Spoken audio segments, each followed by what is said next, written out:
Assalamualaikum warahmatullahi wabarakatuh. Selamat pagi, siang, sore dan malam buat sobat pecinta horor. Bagaimana kabar kalian hari ini? Semoga senantiasa sehat selalu ya. Seperti biasa, Karam Kali Aja Seram akan selalu menghibur kalian dengan cerita-cerita seram, horor, dan menegangkan. Siapkan cemilan, pakai handsfree, dan matikan lampu. Jangan lupa subrek ya. Terima kasih. Kali aja seram.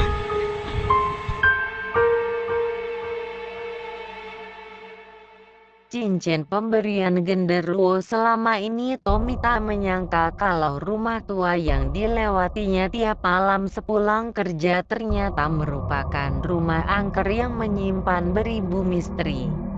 Peristiwa yang terjadi beberapa tahun yang lalu merupakan pengalaman yang tak bisa dihilangkan dari ingatannya hingga hari ini. Sebagai pegawai pabrik sablon, bagi Tommy dan kawan-kawan sudah bukan merupakan hal yang aneh kalau tiap hari harus kerja lembur mengerjakan pesanan dari perusahaan tempatnya bekerja. Tak jarang ia baru bisa menyelesaikan pekerjaannya hingga tengah malam dan setelah itu pulang ke rumah yang jaraknya lumayan jauh. Seperti hari itu, Tommy diminta lembur oleh bosnya karena sedang banyak pekerjaan. Dengan senang hati Tommy mengerjakan pekerjaan yang menjadi tanggung jawabnya. Tanpa terasa hari menjelang tengah malam, Tommy berhasil menyelesaikan pekerjaannya dan bergegas pulang setelah memasukkan semua pesanan untuk besok ke dalam bungkusan. Di kayunya sepeda tua peninggalan orang tuanya dengan pelan. Sepanjang jalan yang dilewatinya terasa gelap, rupanya listrik di daerah tersebut padam. Dengan pelan sepeda tua tersebut berjalan menembus kegelapan malam. Sebetulnya hati Tommy sudah merasa tidak enak, jalanan yang gelap ditambah suasana jalan yang sepi membuatnya miris. Tetapi rasa lelah karena seharian bekerja membuat tekadnya untuk pulang dan segera tidur semakin kuat. Tiba di tikungan, Tommy tanpa sengaja melihat rumah tua yang sudah lama ditinggalkan penghuninya. Perasaannya menjadi tidak enak. Aneh, mengapa hatiku berdebar-debar, gumam Tommy. Seperti ada yang menyuruh, Tommy malah menghentikan sepedanya. Rasa takut yang mencekamnya membuat bulu kuduknya berdiri. Dengan kaki yang bertopang pada sandaran sepeda, Tommy mencoba memberanikan dirinya untuk menatap rumah tua yang ada di depannya. Jantungnya semakin berdebar-debar. Apa aku lebih baik kembali dan tidur di gudang saja ya? Tanya hati Tommy penuh rasa bimbang. Dia juga heran mengapa dirinya tidak segera beranjak dari tempat itu. Sebaliknya, kakinya justru melangkah mendekati rumah tua itu. Tommy merasakan ada kekuatan gaib yang menariknya untuk terus mendekat ke rumah itu. Perasaan hatinya yang semakin kacau menjadi semakin tidak karuan waktu dilihatnya sesosok bayangan tampak berkelebat keluar dari arah pintu pagar rumah kosong tersebut. Dengan kaki yang gemetar karena ketakutan melihat bayangan tersebut, Tommy berusaha membalikkan sepedanya untuk berputar kembali. Belum selesai ia mengangkat roda sepedanya untuk berputar, terdengar suara memanggilnya. "Mas!" Suara parau terdengar menyapanya. Dengan memberanikan diri, Tommy yang sudah bersiap-siap untuk mengambil langkah 1000 menatap ke arah suara tersebut. Ternyata suara tersebut keluar dari seorang pria paruh baya berpakaian hitam dengan sarung membelit lehernya.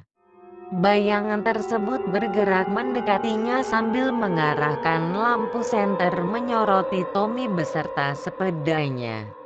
Melihat sosok laki-laki beserta lampu senter yang menyorotinya, hati Tommy merasa lega. Bayangan yang dikiranya hantu tersebut ternyata merupakan manusia. "Ada apa Pak?" kata Tommy balik bertanya. Laki-laki bersarung tersebut tersenyum, sementara lampu senter di tangannya tampak digoyang-goyang. "Saya Basori, penjaga rumah tua ini." Laki-laki itu memperkenalkan dirinya pada Tommy. Tangan kanannya yang juga besar-besar memegang stang sepeda Tommy. "Kalau boleh saya ingin numpang sampai pohon beringin di pojok desa. Mau mengambil bekal makanan untuk menjaga di rumah tua ini." Tommy menatap heran tanda tak mengerti. "Saya tadi lupa membawa bekal. Ketinggalan di rumah." Basori meneruskan ucapannya yang terpotong. "Boleh-boleh." Tommy langsung mengiyakan karena merasa gembira ada teman. Tak lama kemudian Basori membonceng di sepeda Tommy. "Buset, berat banget ini orang," kata Tommy dalam hati sambil tetap mengayuh sepedanya. Di perjalanan lampu listrik yang padam tetap belum menyala. Tapi dengan adanya lampu senter yang dibawa Basori, jalanan yang gelap menjadi agak terang. "Sudah sini saja Mas," Basori berkata kepada Tommy. Ia menepuk bahu Tommy memberi isyarat agar berhenti. Tommy kemudian menghentikan sepeda. "Rumah saya ada di balik gerumbulan pohon itu." Basori menunjuk ke arah pepohonan di balik tikungan jalan. Tommy hanya bisa menatap gerumbulan pohon yang ada. Basori kemudian memasukkan senternya pada saku jaket Tommy. "Senternya buat Mas saja. Buat kenang-kenangan." Tommy hanya bisa mengucap terima kasih.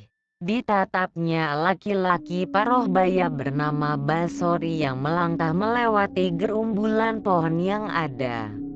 Tampak laki-laki itu menoleh, namun wajah pria paruh baya itu kini berubah menjadi makhluk tinggi besar penuh bulu yang menutupi seluruh tubuhnya. Tommy yang melihat hal tersebut hanya bisa berteriak minta tolong sambil mengayuh sepedanya sejauh mungkin. Sesampai di rumah diambilnya senter milik genderuwo yang mengaku bernama Basori tersebut dari sakunya. Senter itu ternyata telah berubah menjadi sebuah batu akik. Tommy sebetulnya merasa takut dan teringat akan genderuwo yang menakut-nakutinya sebelum ini. Tapi selanjutnya ia berpikir tentu batu akik ini bukan sembarangan karena milik genderuwo. Pasti mempunyai khasiat. Keesokan harinya dipakainya cincin tersebut bekerja.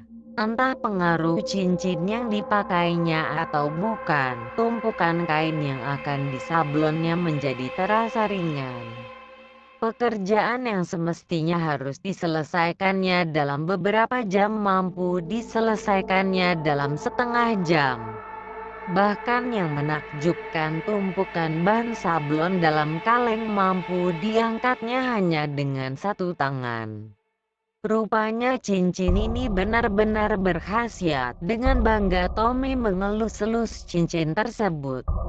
Ternyata khasiat cincin genderuwo bukan itu saja. Di warung Mbak Ira tempatnya makan siang kalau bekerja, cincin genderuwo itu juga mempunyai khasiat yang lain.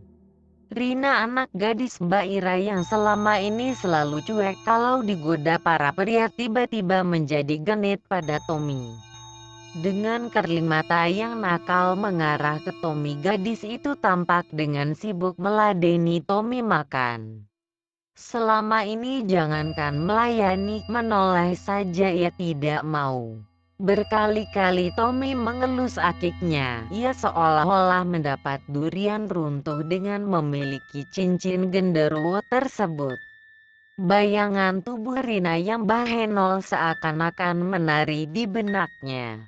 Ia sudah membayangkan malam ini akan meniduri tubuh Rina yang memontok daripada meniduri tubuh istrinya yang sudah mulai kendor. Seminggu sudah Tommy memiliki cincin genderuwo tersebut. Di malam Jumat setelah seharian bekerja, Tommy terlelap di ruang tamu. Sementara istrinya tidur di kamar sendiri. Tanpa terasa semalam suntuk ia telah tidur dengan nyenyaknya. Paginya setelah bangun dengan wajah sumringah, sang istri menghidangkan kopi. "Mas, tadi malam lain lo kuat sekali. Aku sampai berkali-kali," celoteh istri Tommy dengan genitnya. Mendengar ucapan sang istri, Tommy merasa terkejut. Didesaknya sekali lagi istrinya. Kepalanya serasa berputar-putar manakala istrinya bercerita kalau semalam telah berhubungan badan dengan Tommy dan merasa puas sekali. Tidak biasanya Tommy menjadi begitu perkasa di ranjang. "Genderuwo keparat!" teriak Tommy setelah mendengar cerita tersebut. Sang istri hanya melongo tanda tak mengerti. Tommy mencaci maki membayangkan apa yang telah dilakukan genderuwo tersebut sewaktu ia tertidur dengan nyenyaknya. Dengan bergegas ia mengayunkan sepedanya ke rumah tua tempat ia bertemu genderuwo seminggu sebelumnya. Dilemparkannya cincin tersebut ke arah rumah tua tersebut. Cincin yang terlempar itu langsung lenyap masuk ke dalam halaman rumah kosong. Ternyata cincin genderuwo itu membawa korban. Si genderuwo pemilik cincin berubah bentuk menjadi Tommy dan menyetubuhi istrinya. Sebagai makhluk halus, genderuwo memang bisa berubah bentuk. Bagaimanapun juga genderuwo adalah setan.